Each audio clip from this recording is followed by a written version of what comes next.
मध्य प्रदेश की डॉक्टर मोहन यादव सरकार ने ऐतिहासिक फैसला लिया है। प्रदेश के 17 पवित्र शहरों में शराबबंदी कर दी गई है। यहाँ शराब पूरी तरह प्रतिबंधित होगी। लोक माता देवी अहिल्याबाई होलकर की नगरी महेश्वर में आयोजित कैबिनेट बैठक में ऐतिहासिक निर्णय लिया है। इसके तहत 1 अप्रैल से प्रदेश के 17 धार्मिक नगरों में शराब दुकानें बंद होगी। जिन शहरों में शराबबंदी का फैसला लिया है उनमें 1 नगर निगम, 6 नगर पालिका, 6 नगर परिषद और 6 ग्राम पंचायतें शामिल हैं। उज्जैन नगर निगम, दतिया नगर पालिका, पन्ना नगर पालिका, मंडला नगर पालिका, मुल्ताई नगर पालिका, मंदसौर नगर पालिका, मैहर नगर पालिका, ओमकारेश्वर नगर परिषद, महेश्वर नगर परिषद, मंडलेश्वर नगर परिषद, ओरछा नगर परिषद, चित्रकूट नगर परिषद, अमरकंटक नगर परिषद, सलकनपुर, बरमान, लिंगा, बरमान खुर्द, कुंडलपुर और बांदकपुर ग्राम पंचायत, मां नर्मदा के दोनों तटों का 5 किलोमीटर क्षेत्र। सीएम डॉक्टर मोहन यादव ने कैबिनेट की बैठक के बाद खुद इस फैसले की जानकारी देते हुए कहा कि साधु संतों, सनातनी समाज की भावना पर यह फैसला लिया गया है और इसका कड़ाई से पालन कराया जाएगा। धीरे धीरे करके राज्य से आगे जाकर के शराबबंदी की तरफ राज्य बढ़े, उस सिलसिले में हमने नीतिगत निर्णय लिया कि पहले चरण में जो 17 हमारे अलग अलग प्रकार के नगर हैं, उन नगर से नगर पालिका, नगर परिषद, नगर पंचायत, इनके अंदर शराब की दुकानें बंद कराएंगे और इन दुकानों को दूसरी जगह शिफ्ट भी नहीं करेंगे। मुख्यमंत्री के इस फैसले की प्रदेश भर में तारीफ हो रही है। ये बहुत अच्छा काम, बहुत बड़ा काम है। मैं अभी भी यही चाहती हूँ कि मध्य प्रदेश एक मॉडल राज्य बने पूर्ण शराबबंदी में। पूर्णतः शराबबंदी का निर्णय ये सरकार का ऐतिहासिक कदम है। मैं माननीय मुख्यमंत्री जी की दृढ़ इच्छा शक्ति का स्वागत करता हूँ। उनका जो निर्णय है तीर्थ नगरों से शराबबंदी का स्वागत योग्य है। मैं बहुत बहुत साधुवाद, धन्यवाद उन्हें अर्पित करता हूँ। माननीय मोहन यादव जी की जितनी भी तारीफ करें और जितना हृदय से धन्यवाद दें वो कम है। आज हमारे पास शब्द नहीं है। ये बहुत ही अच्छा हुआ कि शराब नशे को बंद किया गया है और इससे हम लोग बहुत खुश हैं। महेश्वर में हुई कैबिनेट की बैठक वंदे मातरम गान के साथ शुरू हुई। कैबिनेट बैठक लोक माता देवी अहिल्याबाई होलकर को समर्पित की गई। मुख्यमंत्री के सामने टेबल पर अहिल्या माता की मूर्ति रखी। बैठक स्थल को देवी अहिल्याबाई के दरबार की तरह सजाया गया। कैबिनेट से पहले मुख्यमंत्री डॉक्टर मोहन यादव ने अहिल्या घाट पर मंत्रियों के साथ नर्मदा पूजन किया। विपक्ष इसे सरकारी धन की बर्बादी करार दे रहा है। इसके साथ ही पवित्र शहरों में पूर्ण शराबबंदी के अमल पर भी संदेह कर रहा है। शाही खर्च दिखाने के लिए अपने आप को राजा महाराजाओं की तरह देखिए किस तरह का वहाँ पे सेट बना हुआ है। ऐसा लग रहा है कि बहुत बड़ा राजा महाराजाओं का विवाह समारोह हो रहा है, शादी समारोह हो रहा है या कोई बड़ा आयोजन हो रहा है। ये तो फिजूल खर्ची है। निर्णय तो निर्णय ही होते हैं, यहाँ के निर्णय भी उतने होंगे, बाकी भी होंगे, लेकिन निर्णय जो लिए जाते हैं वो कभी भी पूरे नहीं होते हैं। इससे पहले भी मध्य प्रदेश में कई बार फैसले हुए हैं कि नर्मदा किनारे 1.5 मील तक वहाँ पे कोई शराब की दुकान नहीं होगी, ये नहीं होगा। क्या हो रहा है? सब जगह मिल रही है। मुख्यमंत्री डॉक्टर मोहन यादव का पहला सनातनी फैसला नहीं है। शपथ लेते ही उन्होंने खुले में मांस, अंडा की बिक्री पर रोक लगाई, गौ तस्करी रोकने कड़े प्रावधान किए, गौशालाओं की सरकारी मदद बढ़ाई, गौ संरक्षण के लिए दुग्ध उत्पादन पर अनुदान का फैसला लिया, राम वन गमन पथ की तर्ज पर श्री कृष्ण पाथे की योजना तैयार की, गीता रामायण को पाठ्यक्रम में शामिल किया, संघ विचारकों की किताबें पुस्तकालयों में शामिल की, सरकारी अनुदान वाले मदरसों में धार्मिक शिक्षा पर रोक लगाई। इन फैसलों की वजह से उनका नाम योगी आदित्यनाथ और हिमंता बिस्वा शर्मा के साथ प्रखर हिंदुत्ववादी नेता के तौर पर लिया जाने लगा। तय है भविष्य में दूसरे चुनावी मुद्दों के साथ उनका सनातनी चेहरा भी बीजेपी की ओर से होगा। देखना ये है कि बीजेपी को इसका कितना फायदा मिलता है और कांग्रेस के लिए कितनी चुनौती बढ़ती है। Bureau report, IND 24।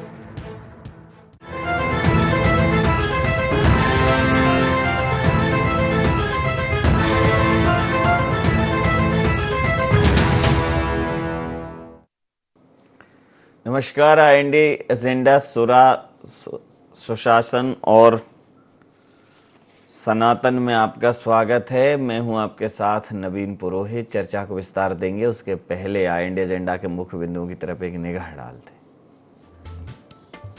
17 पवित्र शहरों में शराब पर बैन, क्या सनातन की दिशा में बड़ा एक और कदम?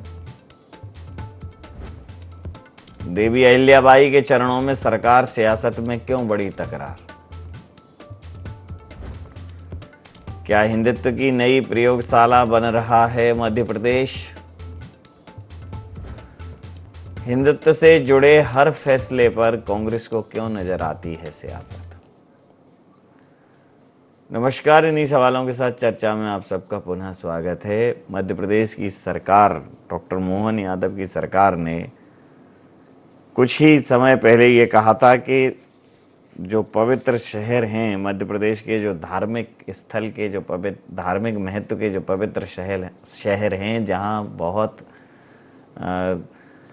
लोगों की धार्मिक आस्थाओं के केंद्र हैं, उन जगहों पर शराबबंदी की जाएगी। तो तत्काल कांग्रेस ने प्रश्न भी उठाए कि शराबबंदी कब की जाएगी, सरकार वो बताए, सरकार उसकी तारीख बताए कि किस डेट से शराबबंदी होगी या सिर्फ शिगुफा है।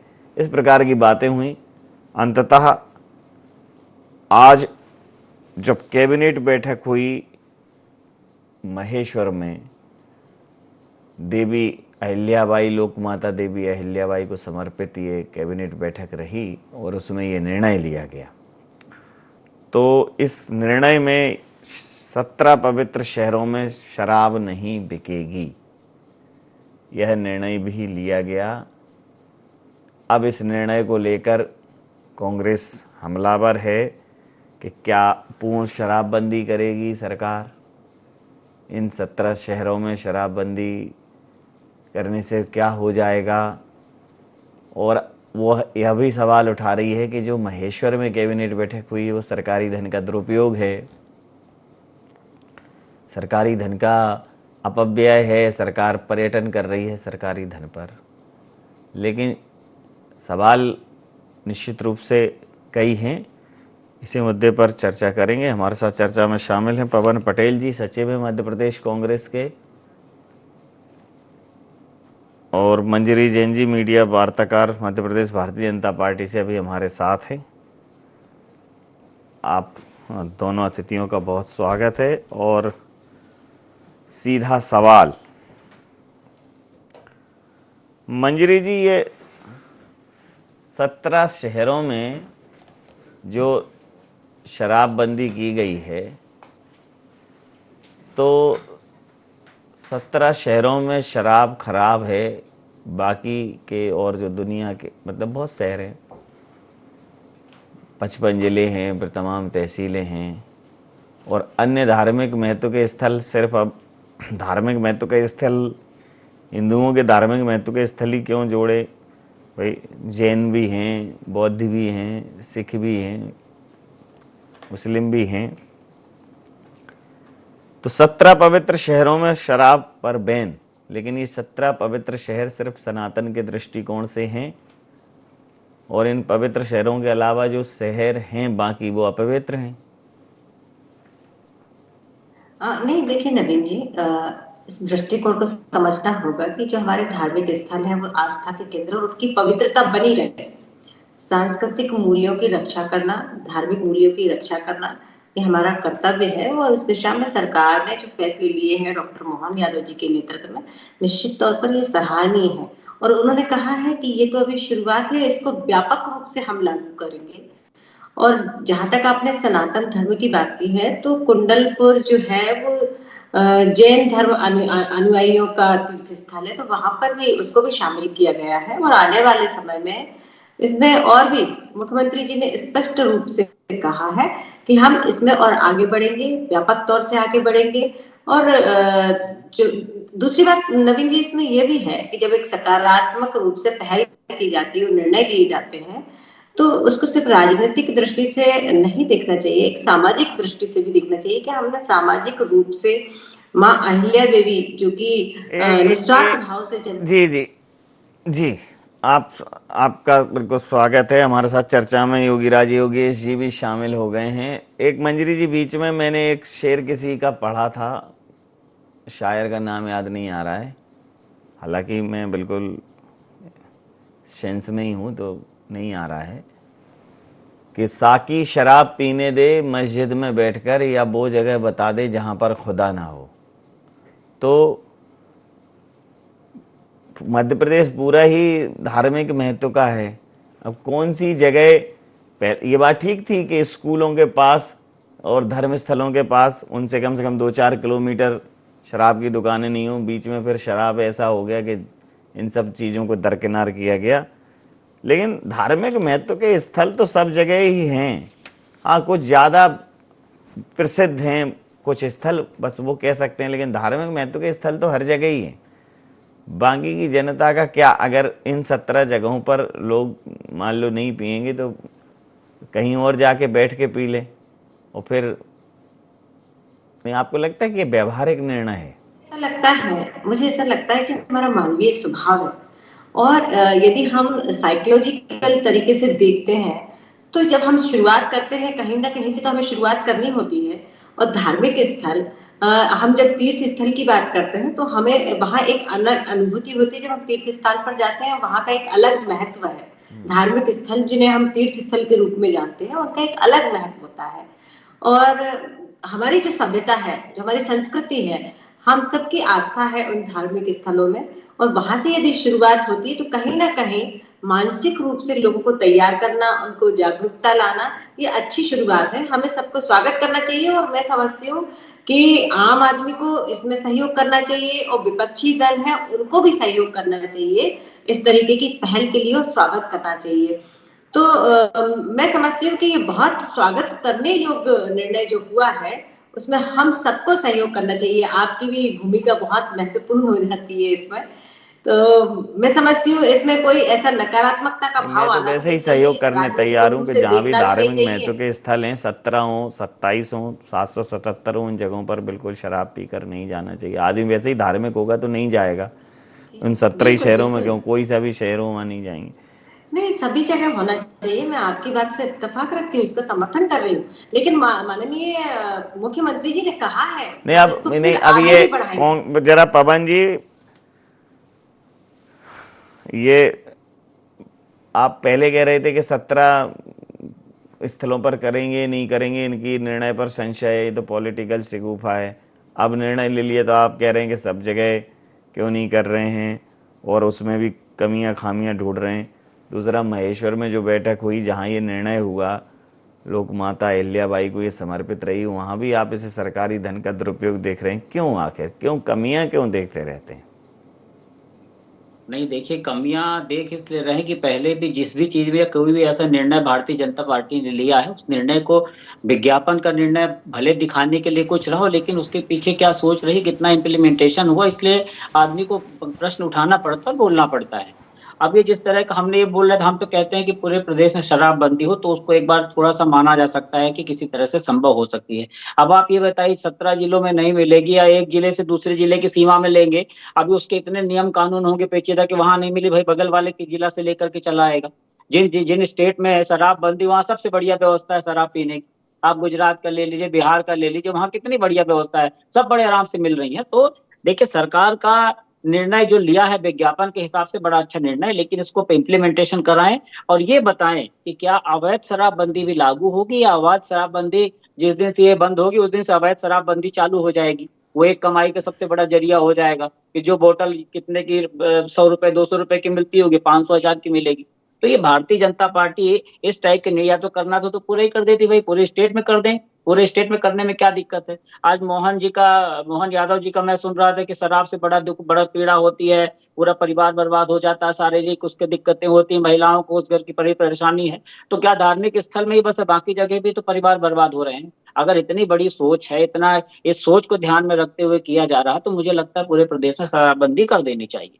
जी योगी राज जी, ये जो शराब एक ऐसा विषय है जिसको लेकर हमेशा से एक नैतिक और सामाजिक वर्जनाएं और जो इसको लेकर सामाजिक जो स्वीकार्यताएं हैं, जो नैतिक स्वीकार्यताएं हैं, उनको लेकर सरकारें निर्णय लेती हैं। जैसे बिहार में जो शराबबंदी हुई, बिहार में सिर्फ कहने को शराबबंदी हुई, उसके बाद जितनी मौतें बिहार में जहरीली शराब से हुई हैं, आंकड़े सामने हैं।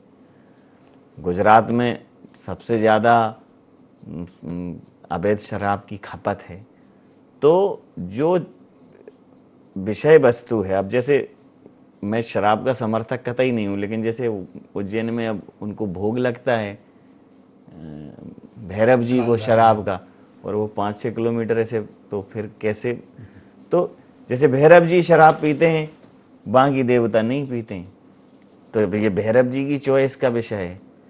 मैं तो पहले भी कहा है मैंने, और मैंने तो इस पर एक पूरा शो किया कि शराब खराब है, ये बिल्कुल ठीक बात है, वो तो एल्कोहल है, उसमें तो कोई बात ही नहीं है, कोई कह ही नहीं सकता कि वो अमृत है, लेकिन खराब शराब ज्यादा खराब है। और जब ये होगा तो जो अवैध शराब का एक संशय है, और यही बात कांग्रेस करती है, भाई कोई ये कहना नहीं चाहता कि एल्कोहल एक जो शराब है, आप जो 5 स्टार होटल्स ला रहे हो, जो पॉलिसीज ला रहे हो, आप उन्हें बाहर दे। मैं उसी का जिक्र करना भूल गया था नवीन जी, आपको शो मैंने देखा था, तो हमने कहा इसमें तो आपने शोध किया हुआ है पूरा। हाँ, तो हम तो भाई, हम तो कह रहे हैं ना आपसे, क्या भाई गुड़ खाएं, गुलगुलों का परहेज नहीं करें, मतलब ये सब ठीक थोड़ी है, गुड़ खाएंगे और गुलगुलों का परहेज करेंगे। अभी जब गुड़ ही खा रहे हैं तो फिर क्या गुलगुला और क्या मालपुआ, या तो मीठा छोड़ो, या फिर ठीक है अपनी सुविधा से खाओ, जिसको जितना वो कर सकें। लेकिन सबसे बड़ी बात है कि जो हमारी संस्कृति में भी है, शराब मदिरा, शराब सुरा, तो ये विलासिता की विषय वस्तु है, ये सस्ती बिल्कुल नहीं मिलनी चाहिए, इस पे एक्सट्रीम टैक्स होना चाहिए कि जो घर बैठे आपने लाडली बहना को 1000 रुपए दिए और वो घर की जद्दोजहद में वो 1000 रुपए छीने गए और 1000 रुपए में 10 क्वार्टर आ गए, भाई वो नहीं होना चाहिए। ये विलासिता की विषय वस्तु है, ये भोग विलास की वस्तु है, तो ये उतनी ही महंगी होनी चाहिए, इसको आम जनता को इतनी सहज इसकी उपलब्धता होनी नहीं चाहिए। असल में है क्या भाई, कोई 50,000 की कोई चीज जो मिल रही हो, सोना 50 है 80,000, तो सब क्यों नहीं ले रहे हैं जाके? सही है। अब जिसको चमकाना है जो ले लेगा, अब ये तो सोने पे बैन लगा दो आप, इससे मतलब किसी भी चीज महंगा करो ना, जो चीज खराब है उसको उस पर लगाओ टैक्सेशन, कि बिल्कुल जिसकी मति भ्रष्ट है, जिसको अपना लीवर शराब के हवाले ही करना है तो करे, उसका जागरूकता पैदा करो।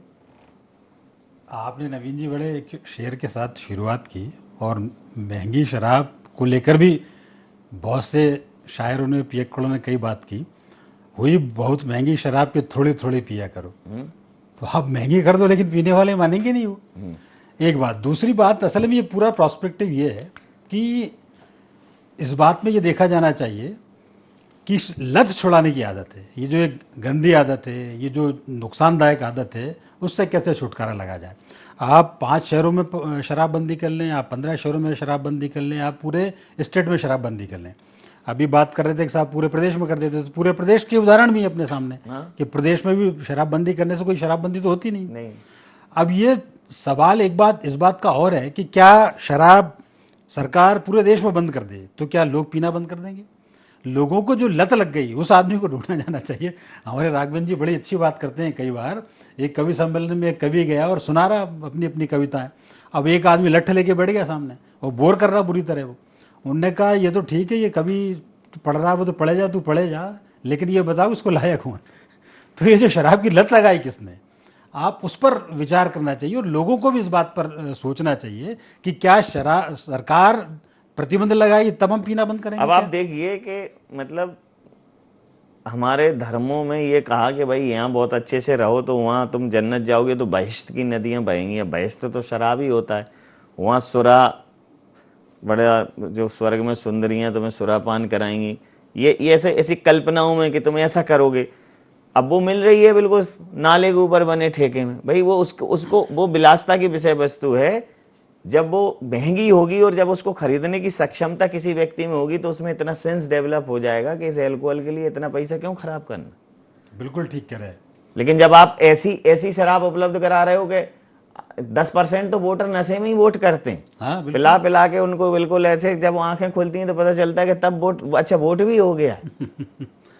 अच्छा, बिहार में आप देखिए वहाँ शराबबंदी हुई, लेकिन सबसे ज्यादा मौतें खराब शराब से हुई, जिसका जिक्र आप कर रहे हैं। ऑन रिकॉर्ड है वो। तो योगी पवन पटेल जी, चलो शराब तो ठीक है, लेकिन अब आपको इस पर भी दिक्कत है कि उन्होंने कहा कि अहिल्याबाई देवी होलकर को समर्पित की। अब ये वहां जब हुई है बैठक महेश्वर में, तो इसमें भी आपको सरकारी धन का दुरुपयोग दिख रहा है। मुझे लगता है विपक्ष को बहुत लॉजिकल होना चाहिए। विपक्ष जब तक लॉजिक वाली बात नहीं करेगा, सिर्फ विरोध ही करना है, देखिए लॉजिक वाली देखिए ये बात आप सही बोल रहे हैं कि डिसेंट्रलाइजेशन ऑफ गवर्नेंस है, ऐसा नहीं है। जैसे पहले कुछ ऑफिसेस ग्वालियर में, जैसे आपने एजी ऑफिस दिया ग्वालियर में, आपने आबकारी का दिया, आरटीओ का दिया, कुछ जबलपुर में दिए, जबलपुर में पूरा जुडिशरी जबलपुर गई। तो उसका सेंस ये है कि जब इनसे संबंधित काम हो तो लोग जबलपुर जाएं, तो लोग भोपाल जाएं, तो लोग ग्वालियर आएं। पूरे प्रदेश के लोग एक से दूसरे स्थानों पर जाएंगे आएंगे, ट्रांसपोर्टेशन की ज़रूरत पड़ेगी, रुकने की ज़रूरत पड़ेगी। एक सेंट्रलाइजेशन ना हो, डिसेंट्रलाइजेशन, उसकी अपनी एक सोच है। अगर महेश्वर में बैठक होती है, मालवा एक क्षेत्र विशेष से जो समस्याएं होती हैं उस पर फोकस होता है, बात होती है, डेडिकेटेड एक कॉन्सेप्ट है, हर जगह क्यों विरोध करना? नहीं, देखिए हर जगह विरोध करना तब लाजमी हो जाता है जब सरकार हर हफ्ते 5-5 हजार करोड़ का कर्जा ले रही हो। लाजमी तब हो जाता है कि जब हर व्यक्ति के ऊपर 60,000 रुपए का कर्जा हो जाए। तो हमें लगता है कि सरकार को सबसे पहले अपने खर्चों में कटौती करने का प्रयास करना चाहिए। जिसने बोला वो उस समय बोला कि जिस टाइप से उसका बनाया गया था उस संदर्भ में बोला गया था कि हमें इस समय कहीं ना कहीं से खर्चों में कटौती करके एक प्रयास करना चाहिए कि हम एक बार कम से कम मील का पत्थर साबित कर दें, एक बार कम से कम कहने के लिए कह दें ये देखो हमने इतना कर्जा वापस किया, या हमने ब्याज के अलावा इतना बोल दे कितने ब्याज पटाई जा रही है। तो हमें लगता है कि उस चीज में भी ध्यान देना चाहिए। तो उस संदर्भ में बोला गया है और उसको मुझे नहीं लगता कि इतना बड़ा कोई इतना तूल पकड़ने वाला कोई बात है। उस संदर्भ में बोला गया है कि भाई फिजूल खर्ची पे ध्यान रखना चाहिए सरकार को। जी, तो मंजरी जी, ये एक तरह से सरकार को फिजूल खर्ची नहीं करनी चाहिए, ये एक सीख है कांग्रेस की, इस पर क्या कहेंगे? नवीन जी, 2000 की बात है, सन 2000 की, जब दिग्विजय सिंह जी मुख्यमंत्री हुआ करते थे और तब जिला सरकार हुआ करती थी, काफी पावरफुल हुआ करती थी, जिले की सरकार कहा करते थे उसको। तो उस समय दिग्विजय सिंह जी ने ये आदेश पारित किया था कि जिला सरकार जो है वो ब्लॉक लेवल पे लगाई जाए, और तब पूरा अमला जो है 100 गाड़ियों का वो ब्लॉक वाइज वो है हर महीने होती थी, और वो बैठक हर महीने वो बैठक ब्लॉक वाइज होती थी। उसका मैंने ही सबसे ज्यादा विरोध किया था कि भाई हर महीने आप पूरा अमला लेके चले जाते हो। तब उस समय सड़कों का क्या हाल था, सड़कें थी नहीं, ऐसी धूल उड़ती, और हम लोग 3-3 घंटे लगते थे हमको 50 किलोमीटर जाने में। उस समय जब दिग्विजय सिंह जी ने ये सब किया था तो तब वो सही था। लेकिन आज यदि किसी सांस्कृतिक नगरी से और एक मैसेज देने के लिए एक बैठक आयोजित की गई कैबिनेट की, और वहां से महत्वपूर्ण निर्णय लिए गए, तो इसमें भी इनको ऑब्जेक्शन है। तो मैं समझती हूँ कि ये नकारात्मक और हमेशा नेगेटिव राजनीति करना ये अच्छी बात नहीं है। जब कभी कुछ अच्छा काम हो, हम भी विपक्ष में रहे, सालों विपक्ष में रहे, लेकिन जब अच्छे काम हुए तो माननीय अटल जी ने उनकी सराहना भी की। लेकिन आज की जो राजनीति है वो सिर्फ इस पर ही टिक कर रही है कि हमें तो कोई भी बात हो, आंख बंद करके अगर सरकार ने कोई अच्छा फैसला भी लिया है तो हमें उसका विरोध करना है, बस विरोध करना है और इसके अलावा कुछ नहीं करना है। अगर मैं ये कहती हूँ, अगर आप अच्छे विपक्ष हैं और आप जनता के लिए काम करना चाहते हैं तो अच्छे कामों में सहयोग करिए, उनको आगे बढ़ाने में सहयोग करिए, तब तो आप अच्छे विपक्ष की भूमिका में आएंगे। अन्यथा आप जिस तरीके से सिमटते जा रहे हैं और ज्यादा छोटे होते जाएंगे। अभी तो क्षेत्रीय पार्टी में सिमट के रह गए हैं, जनता आपसे उब चुकी है, जनता समझती है कि आपको तो हर चीज में बस विरोध करना है। तो अब जनता बहुत समझदार हो चुकी है। पहले जरूर बुलावे में आ जाते थे, नहीं समझते थे लोग, लेकिन अब कांग्रेस को इस पे अपने आप पर विचार करना चाहिए कि किस तरीके का विरोध करना चाहिए। कोई सकारात्मक यदि कोई आपका सुझाव है तो उसको दीजिए, मगर आप सिर्फ विरोध की राजनीति करेंगे तो ये तो आप हाशिए पर आ गए हैं, आगे भी ऐसे ही बने रहेंगे। जी, अंतिम प्रतिक्रिया के साथ चर्चा समाप्त करूंगा। देखिए नवीन जी, होना चाहिए पूर्ण शराबबंदी। 5 शहर 15 शहर की बात नहीं है, पूरा मध्य प्रदेश में शराबबंदी करें। अब जिसको पीना वो तो कहा ही है पवन पटेल जी ने, वो तो कहीं से भी ले आएगा, तो ला भैया अपने हिसाब से कहीं खर्च करे, उसको महंगा करो। आपका ये भी एक अच्छा सुझाव है, उसकी एक्सट्रीम कीमतें कर दी जाए, क्योंकि यही एकमात्र सबसे अच्छा सुझाव है। क्योंकि जब वो लाएगा उसकी क्या आपके पास जो अवैध शराब आएगी, उससे जो इसके तस्करी के खतरे बढ़ेंगे, उसकी गुणवत्ता खराब होने से जो उसका नुकसान होगा, आप उसको लोगों की अप्रोच से बाहर करो ना।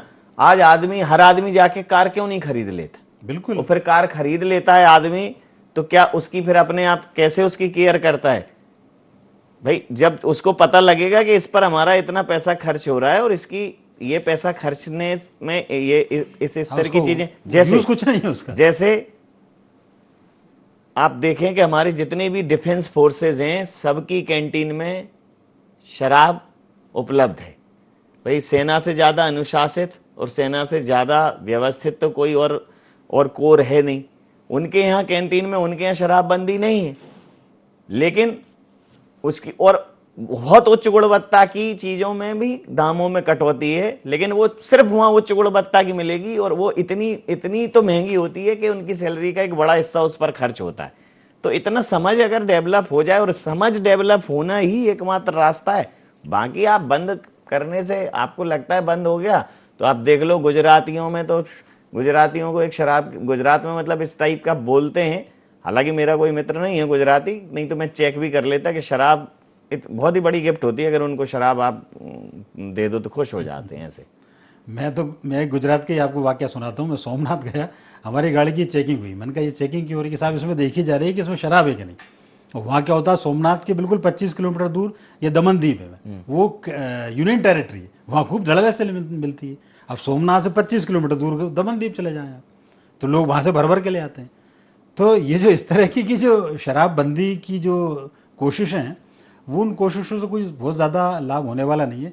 एक बहुत बढ़िया बात आपने कही कि इसकी एक्सट्रीम कीमतें की जाए। हाँ, कुछ तो भौगोलिक परिस्थितियाँ ऐसी होती हैं ज़रूरी है। अब आप ठंड के इलाके में यदि हैं तो वहाँ तो आपको ये आवश्यकता है वहाँ की। आप देख लीजिए, जहाँ डीजल 10 रुपए महंगा, सस्ता 5 रुपए का डिफरेंस आ जाता है, लोग दूसरी जगह चले जाते हैं। इतना बड़ा फर्क होता है। तो जब आप इसको एक्सट्रीम कर देंगे, आप उच्च गुणवत्ता की शराब मुहैया कराओ। जिसको शराब पीना है, पहले वो इस स्थिति में आ जाए कि वो इतना कमाए कि वो टैक्सेशन के दायरे में आ जाए तो शराब खरीद पाए। तो अपने आप आपको फिर और कुछ करने की जरूरत नहीं है। बहुत आपका रेवेन्यू भी बना रहेगा और आपका जो ये शराबबंदी का जो लक्ष्य है वो भी पूरा हो जाएगा। अन्यथा तो बहुत मुश्किल है। जो आपने कहा कि यहाँ है 2 किलोमीटर दूर मिल रही है, अब आप ये 17 शहरों की हदों के बाहर जहाँ होगा वहाँ क्या कर लेंगे आप? बिल्कुल सही बात है। अच्छा, इसमें एक चीज़ और मैं कह रहा हूँ, ये भाजपा कांग्रेस इन सबकी भी बात रही, ये लोगों को भी सोचना चाहिए भाई कब तक पियोगे आप और कहाँ से पैसा लाओगे आप, और आखिर यही होगा कि फिर नहीं, वो पैसा वो जिस स्तर पे मिल रही है उस पर सोच नहीं सकते ना। वो जिस स्तर की शराब है उसमें वो कहते हैं, मतलब मैंने तो देखा है कि शराब के दामों में भारी कमी, प्लेन 30 रुपए का मिल रहा है, तो क्या करोगे आप? देखिए, नहीं, गाँव में तो उनमें बन रही है वो जो प्लास्टिक की जो टंकी आती है, मैं वही कह रहा हूँ। और वो जो खराब शराब का आप जो जिक्र कर रहे हैं उससे लोग मर रहे हैं। वो तो कम से कम लोग तय कर लें कि उन्हें जीना है कि मरना है। बिल्कुल सही कह रहे हैं। समय सीमा के चलते मैं ये चर्चा समाप्त करूंगा। आप समस्त महानुभावों का बहुत बहुत धन्यवाद, बहुत बहुत आभार। तो आज मध्य प्रदेश के धार्मिक शहर महेश्वर से, ऐतिहासिक शहर महेश्वर से माँ अहिल्याबाई होलकर को समर्पित जो कैबिनेट बैठक रखी गई, उसमें यह निर्णय हुआ कि 17 पवित्र शहरों में अब शराब की बिक्री जो है वो पूर्णतः प्रतिबंधित होगी। तो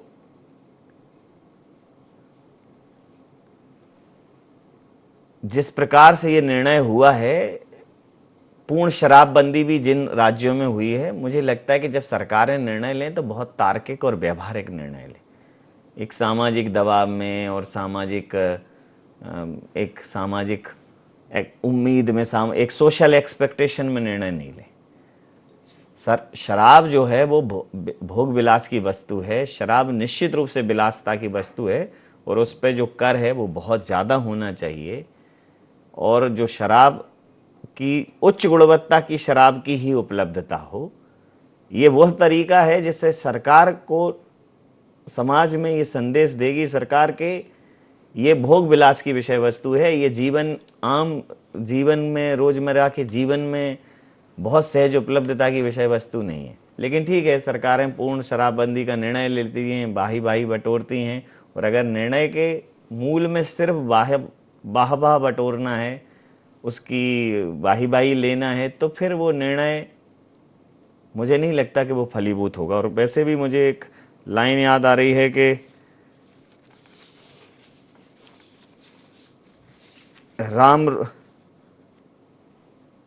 राम राज में दूध बहे और कृष्ण राज में घी, और कलयुग में दारू बहे सो सोच समझ के पी।